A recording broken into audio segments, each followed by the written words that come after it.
carve a runway into the frozen ocean. Once-a-year opportunity to get needed supplies in, and also allow the dime eaters a chance to get out. This charter is a field trip to Nome for young students who have never left the island. Taking a field trip is easier said than done. I should have watched your dog numbers. That didn't sit there watching. They must have paid attention. Previous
Good morning, sir.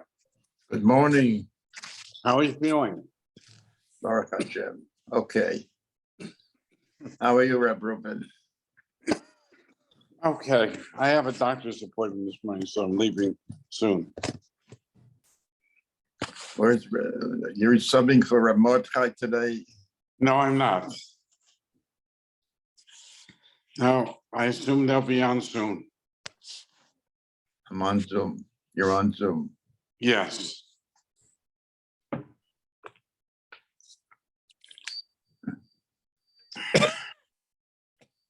I'm on my iPad, but I don't seem to get the sound so well.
Recording in progress.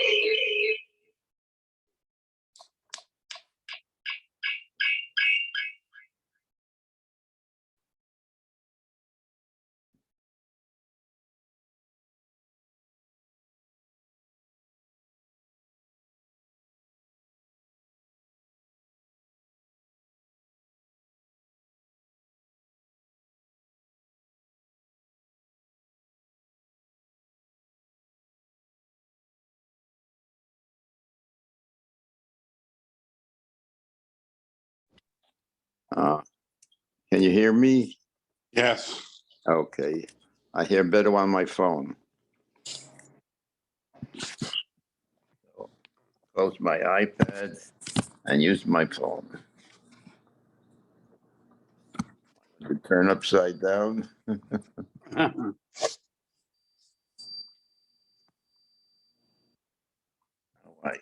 You should be turned. The other way. All right. That's I- okay. All right, you look upside down, but I hear better on the phone Okay. and it's balanced this way. All right.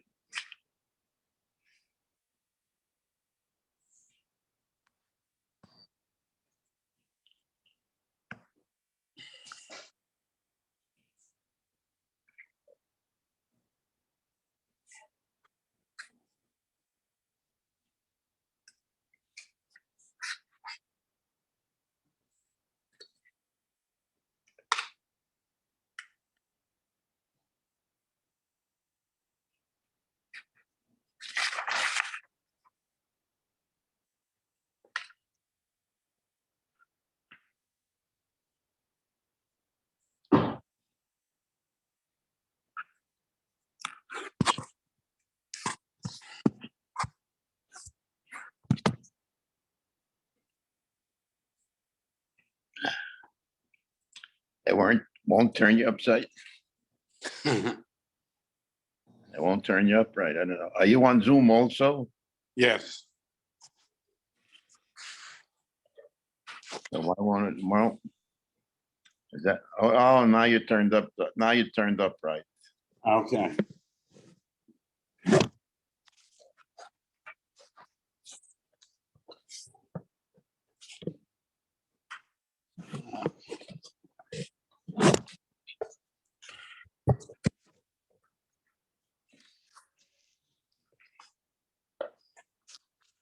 Uh, Are you feeling okay, Reb Reuven? Yes, Baruch Hashem, I have a doctor's appointment this morning, so I'm leaving early. I know. Unfortunately, I tested for COVID, so I'm staying home for a few days. I Okay. tested positive. Foolish name, feel better. Take Thank care you. of yourself. Although I don't feel so bad. If I have COVID, I have a very mild case, I believe.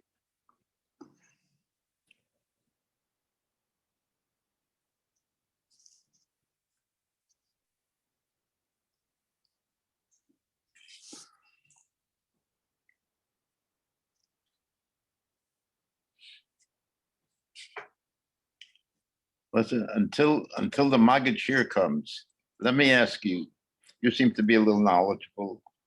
If the husband and the husband and an Oris, the Mishnah is talking about a husband and an Oris hearing a vow. The father, the Hold on, sir. father-in-law. Suppose- Reuven and Zeva having their own Oh, share. here he is. on Ah. Zoom. Oh, now he's upside down. No, I'm right side up. You're upside down. All right. Good morning. Good morning. morning. Good morning, Reuven. Michael left early this morning. He wasn't feeling well. Good morning, Michael.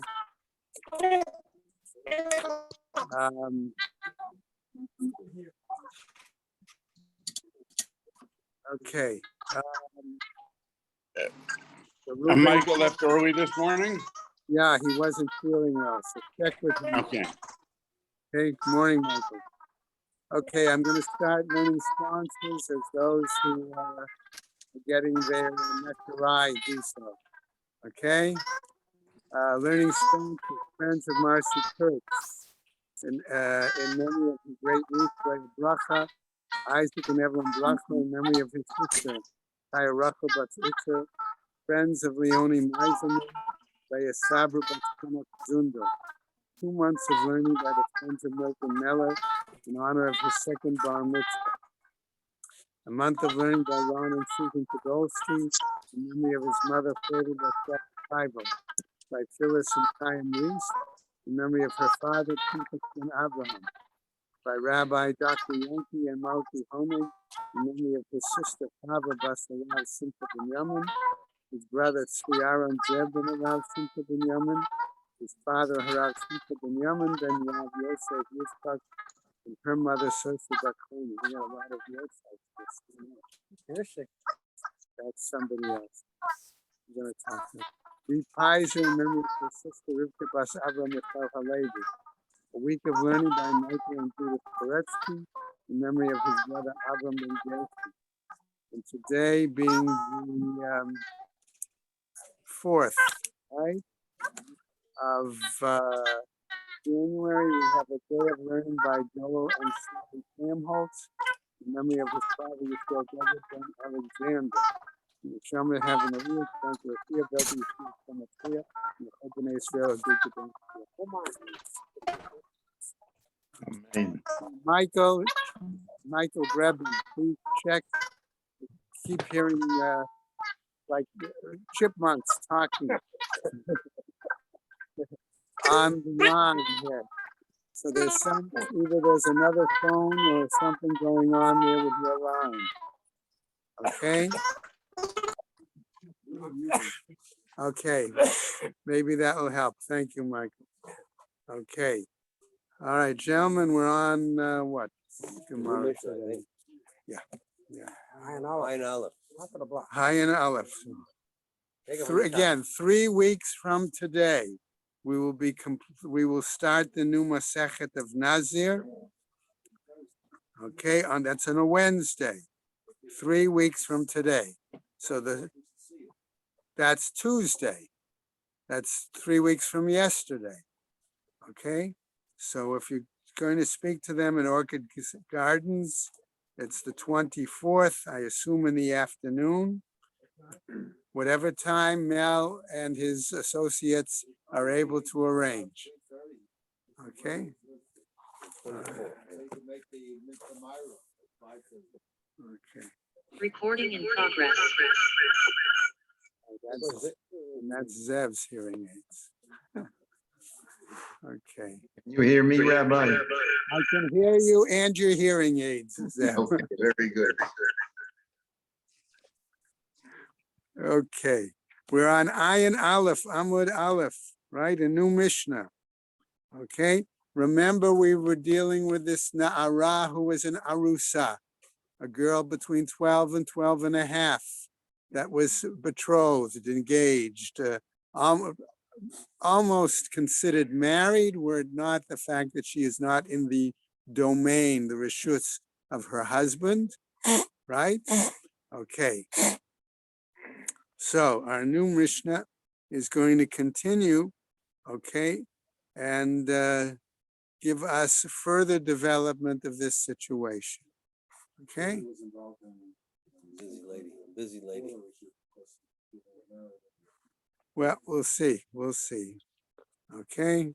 A busy girl, right? Okay. She was very popular. That's the case. Okay. Everybody with us? Okay.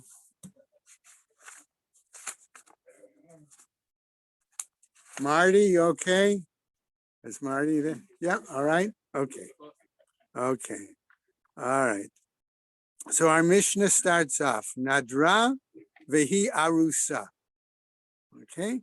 This young woman is already existing as an arusa, and a betrothed, engaged, right? And she makes a vow. What happens? Nitgarsha. Okay. Sid, remember you asked a question about this yesterday, right?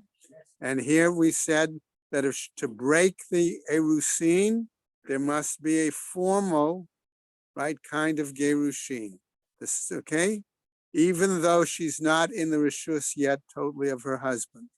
Okay, and so here she was engaged. While she was engaged, okay, she made a vow. Okay, and then she becomes divorced, if we can use that term. Bo bayom, on that same day, what happens? Okay, still from Erusin, but it's a Gerushin. Right. Now, she becomes divorced from that Erusin. Okay, now what happens? Under whose responsibility does she now fall for vows? That should be under the father's, right? Completely. Okay. Remember when she was engaged, she was under both. Now that she's been divorced from the Baal, she's only under the father's, right? And she gets, now what happens? She gets rage. Bo bayom, and on that day, okay, she gets divorced. The same day she makes the vow. what happens? Nit arsa bo bayom. She becomes newly engaged again on that same day. Okay? All right? So now she falls back under the dual, it would appear, the dual responsibility of Baal and the father. Okay? Now, so we have a time period where she was under dual responsibility, then under single responsibility of father for vows, and then again under dual responsibility. There may be an extra Gemara here on the first, okay, Ayin Aleph. Okay, all right. So what happens? Okay, she becomes engaged again. All right, so now she's back again under double responsibility for the revocation. All right, v'nitar sabo bayom. Okay, and notice the Mishnah tells us twice bo bayom. Okay, emphasizing again that it's got to what the status is. Okay, afilu l'meya, even if this were to continue up to 100 fiancés. In other words, one after another. Okay, that's why I said she's a busy girl. Either that or she's very popular. Okay, all right. Again, the Mishnah continues. Aviha u'ba'ala ha'acharon mefarin nidareha. Her husband and the most recent, her father and the most recent husband together must nullify her vow. Most recent Even would though- imply that he's no longer, because it's the current, Well, whoever is the existing, the okay, the existing, The latest okay, song. right? Zeh haklal, this is the rule. Kol shalo yatzet l'reshut atzma sha'a achat. Okay, guys. Okay, klal. Whoever has not gone unto her own status, so long as she has not become independent of her father in this case, right? Because we said it was 2, 1, 2. It was the husband and father, husband and father. Okay? Okay, so she never became independent, which means she remained in Na'ara. She did not become a Bogeret, okay? Nor did she totally have the Nisuin, so still she remained in Na'ara Arusa, okay? What happens?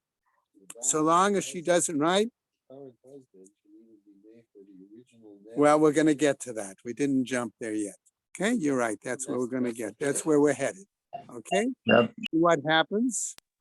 Rabbi Yeah, Green, yes, sir. Rabbi Green. Rabbi Green. Yes, I hear you.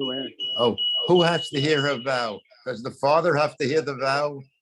Let's see if the Zev has a good question. Does the father have to hear the vow? Does the husband have to hear the vow? Let's see if the Mishnah or Gemara addresses it. I don't want to answer that yet. Okay? But good question. Baruch Shekivanta. Okay? Okay. So our klal is Aviha u'ba'ala ha'acharon mefirin nidareha. Her father and the existing, current, whatever term we want to use, latest, okay, is the one that has to nullify or revoke her vows. Okay? Gemara. Minalan, asks the Gemara, the arus acharon mefir nidarim shener ula arus rishon, just as Avrami has pointed out to us. How do we know? What is the basis that the latest husband, latest fiance, is able to nullify those vows that were made aware to the first fiance? Okay? In other words, we might have thought he didn't hear him, the latest fiance. Okay, we might say, well, hey, he didn't hear it. What business does he have to be able to revoke it? Right? That's our question. That's the Gemara's point. Right? Amar Shmuel. Says Shmuel as follows. Amar Kra. I'm basing it on the pasuk. Says Shmuel. Ve'im hayu tihiyeh leish unidareha aleha. Shmuel is going to darshan the pasuk that remember we saw previously. This pasuk had the word havaya twice.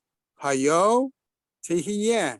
And we said every time we see the word havaya, it implies kiddushin. And therefore what happens when it's more than the verb used twice, it means second or later kiddushin. And so that's what he's darshaning based on that drasha. Okay? And it says her vows are on him. Okay? Nidareha shahayu aleha kvar. That implies those vows that were previously already existing upon her. Okay? So the Gemara now asks, Dilma hani mili shelo niru la'arus rishon.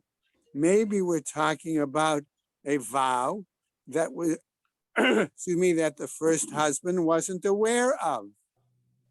Aval nedarim sheniru la'arus rishon. But those vows that the first husband, the first fiance, was aware of, lo matze mefer arus ha'acharon. We might not say then that those vows are not able to be revoked by the latest or the existing husband or fiance. Aleha, on him, kra yeterahu. The word aleha in the pasuk is superfluous.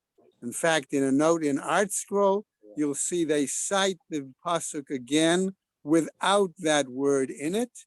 Okay, I don't remember the exact note, around 11 or something maybe. Anyway, there's a note there. And therefore, since that word, it says on him, it's understood to mean aleha. Okay, all right. So in other words, those vows that were on her are for the existing husband, and therefore that's why that gives him the right to revoke those vows that even were only made aware to the original husband, original fiance. Okay, let's go on. Tanya kivate de Shmuel. And now we have a braita that supports Shmuel's drasha. Okay? Na'ara ha'me'urasa. Okay? A young woman, 12 to 12 and a half, who is betrothed, engaged, me'ureset, right? Mikudeshet. Aviha u'ba'ala. Her father and her husband, mifarin nidareha. They are the ones jointly, we said, who must revoke her vows. Ketzad, how is that? Okay, Zev, now we're going to get to your point. Shama aviha veheferla. The father heard her vow and he revoked it. Velo hispik Baal l'shmoa ad shamei. But the husband did not hear the vow before he died. What happens? Venit arsa bo bayom, okay? And she became the widow, okay, became engaged again on that same day. Va'afilu me'ah pa'amim, and were that to be repeated 100 times. Aviha u'ba'ala ha'acharon meferin nidareha. Her father and her husband, or the latest husband, current, whatever, existing, however we want to translate it, the two of them revoke her vow. Okay? No. Okay. He's in Europe and her father, she forgot about her father. She makes a vow and he hears about it. It's questionable because remember we had a mission that said, that raised the whole issue of revoking it in front of the person that, Today we have a picture. today, that's today. Can you do it on So I Zoom? can do it. to be both. I could do it on phone, I could do it on Zoom. Okay? It's questionable. I don't have an answer for you. Okay?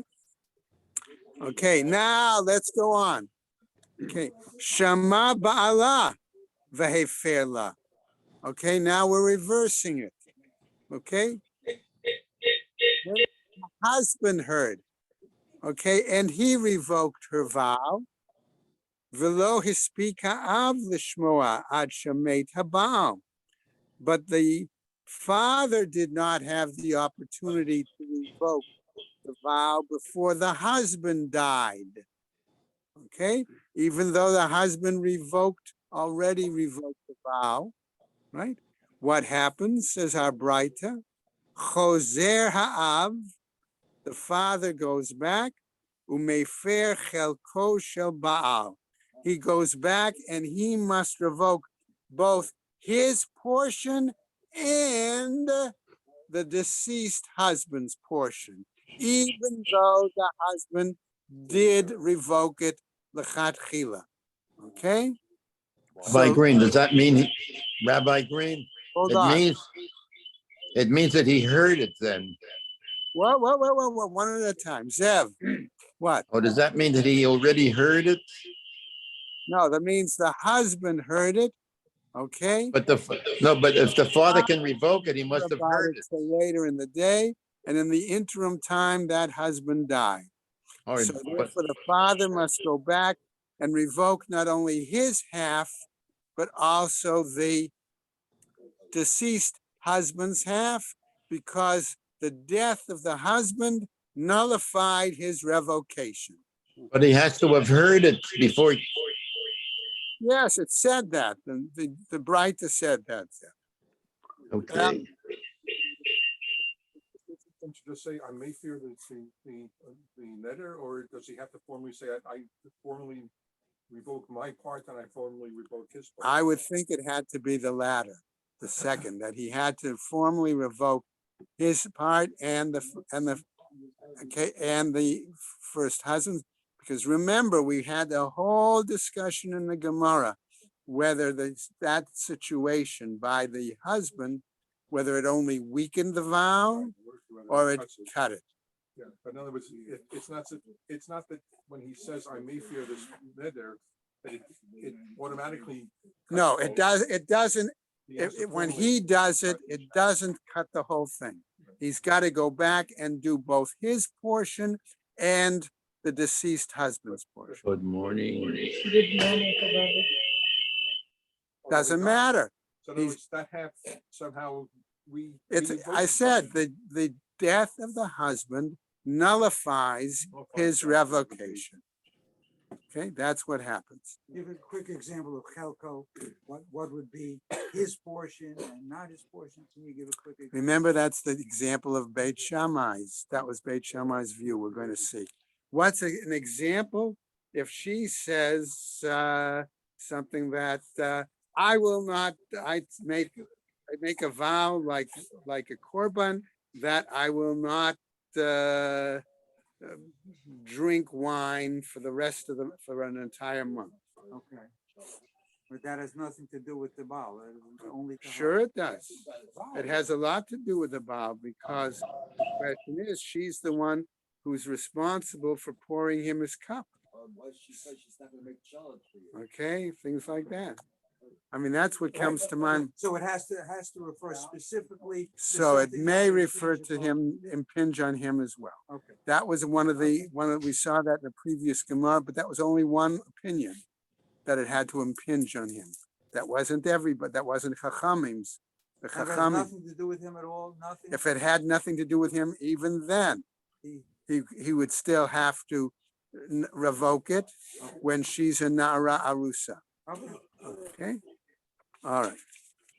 Okay, let's go on. Amar Rabbi Nassim, says Rabbi Nassim. Hein divrei Beit Shammai. He says, that is the view of Beit Shammai. And now we're going to explain and review again what was Beit Shammai's position. Okay. Aval Beit Hillel Omrim, but Beit Hillel says, Ein Yachol Lahafer. Okay.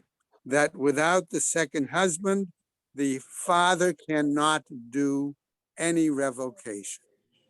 Okay. In other words, even were he to revoke his, so to speak, half of the vow, it's not sufficient. But my pligue, okay? They paskin by Hillel? Yes, they paskin by him. So what is our argument? And I know it's only a short piece here, but it looks like, doesn't mean just because it's short. If you look at the Ran, you can see it's not so, okay? Okay, why? Okay, so what is the difference? Remember, we've already seen a machloket between Beit Shammai and Beit Hillel, whether the revocation by the husband is considered giyes, cutting it, okay, or in other words, or considering it total, okay. So what happens? Beit Shammai Savre, Beit Shammai holds, in their view, nidarim nam shera'ui la'aros nitrokna reshut la'av. They hold that those vows, okay, that are appropriately, okay, to be revoked through the husband, when the husband passes away, or I would say even divorces her, okay, they fall, they are transmitted to the domain of the father. Umegas giyes, and in doing so, this cuts, we said, the vow. Okay. So in other words, remember our example was in the Gemara gave us that if she said she was not going to eat 2 olive amount of a certain food, and she went and ate 1 olive's amount, okay? The question is, according to Beit Shammai, okay, the situation is that she's still going to get malchus, okay, because she broke the vow. But Rabbi Green, if she made a vow that referred specifically to the first husband, I'm not going to have relations with you. Then it anymore. clearly and then there was a applies. divorce, Okay. so to speak, Oh, that's a different, right. So that breaks the vow. that would seem to mean that Well, no. that by having the divorce, by his divorcing her, okay, that would mean that the vow it would seem to me, the vow vis-a-vis the husband is no longer in force. Okay? But why would she even make such a vow if she's only an arusa? She wouldn't be having relations with him, hopefully, anyway, except if she lived in Yehuda, as we saw elsewhere in a different Gemara. Okay? But the implication is they wouldn't be having relations mela. Okay? So, but if the divorce breaks, Or if there was something else as a result of another situation, he decided to break the erusin by giving her divorce. Okay, then that would be, it would appear to me that would be an equivalent of his revoking that side, his side of the vow. But it wouldn't necessarily end the vow because the father still has to do it, and he has to do it on the same day. Okay, okay. So that's the point. Beit Hillel Savre, Beit Hillel's of the Aviha u'ba'ala acharon mefirin nidareha. That her husband and her father and her husband, the latest husband, most recent existing, okay? The two of them, again, jointly must nullify her vow. Velo magiz giyes, and he does not cut it. In other words, he does not abbreviate the vow. Okay, that we saw previously back on, 2 dapim ago, I think, something like that, right? Okay, now we get to another approach. Ibailahu. Okay, so they asked them, they said, okay, you might ask the following. Merushin. There you go, Bob. Okay. Kashet Kishtika Damya. Do we say when the divorce, and when again we're talking the end of the Erusin, when that occurs, okay? Kishtika Damya, is it silence? And then we always say Shtika Kehoda'a Damya, that Shtika is considered normally like acknowledgement. And so therefore, is it a confirmation of the vow if he's silent? O Kehakama Damya, or do we say it really is a confirmation of the vow? We're not sure if he's silent, okay? Because we said it's like almost acknowledgement. It's also, he's got to respond within the same day. If he's silent, we don't know what his position is, okay? Lamai nafkamina, what's the difference? Kigon shenadra, for example, let's say she made a vow, Vishama ba'ala v'gersha, and the husband heard the vow and he divorced her. Okay, but it's the same man. Hold on. Okay, then I'll come back to you, Eric. Okay, the same man who divorced her that morning, I'm going to say, when he heard the vow, the ahadra, he takes her back. Okay, so long as he's not a Kohen. Okay, Biome, and he takes her back that same day. Okay. Okay. So in other words, that's the implication. Does his divorcing her that day when he hears the vow, does that mean that the vow is revoked? Okay. All right. So that's part of the issue. Okay. Now, Eric. Did we ever find out who this Mar or master is? They're referring to somebody. Anna. Okay. Good question. Okay. Okay. Now, I understand. I want to answer you in an appropriate manner. Okay. I'm going to suggest at the moment that when it says like Mar, that is going to be an editorial comment by Ravina and Rav Ashi. Okay. That when they edited the Gemara, okay, they felt, and there were as another generation, which we're not going to discuss right now, that followed them as editors, okay? But when they edited the Gemara, they needed to, okay, they had statements, they had Masorah, but they had to connect them, okay? So, all right. Okay. I'amar, if the master was saying then, Kishtika Dami, okay, in other words, notice how it leads us. If we're going back and say, okay, that divorce is like shtika, like being silent, matse mefarla, then in this case, when he divorces her, it would appear that he is revoking her. Okay, vi amar mar, and if, as the master, in other words, whoever raised the question, says that the gerushin is like hakama, im v'iyamar mar kehakama dami. We say it's like not revoking it, but confirming the vow.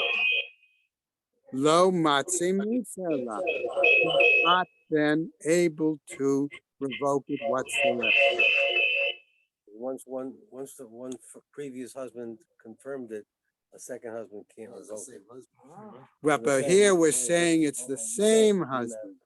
In other words, if he didn't revoke, so we don't know, okay, whether the act of divorce for sure is going to be considered. And remember, and I'm going to connect it with something else. remember we said the question earlier in the Gemara. We asked whether the revocation has to be explicit. What happens if it's only implicit? Okay, by being, if we say that divorce is kashika, okay, is silence, and he's got to act that same day, okay, we really don't know because he has not made an explicit revocation unless we say, again, unless we hold clearly that shtika kahoda adamya. Okay, That's the silent. that's the question.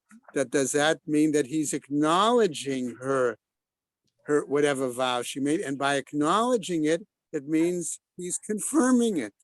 So we don't know. So that's where the Gemara leaves us sort of in the air, if you will. Okay, even if the vow had nothing to do with the new vow gets the privilege, so to speak, of revoking it. Okay, let's ask a question another way. Okay. Okay? Talking here about the same husband.